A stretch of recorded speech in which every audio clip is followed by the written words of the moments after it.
How to track spending and savings in YNAB.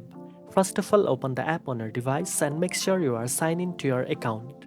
Once you are on the home screen, tap on the plan option from the bottom bar.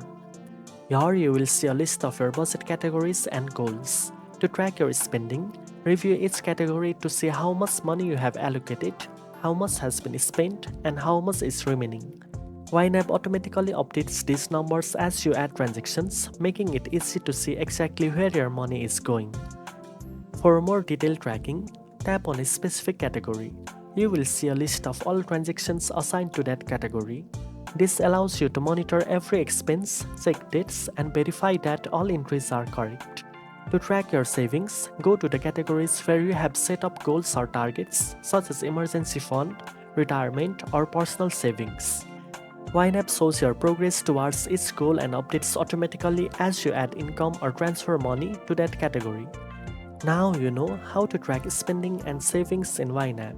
If you found this video helpful, don't forget to like, share, and subscribe for more finance tips. Thanks for watching, and I'll see you in the next one.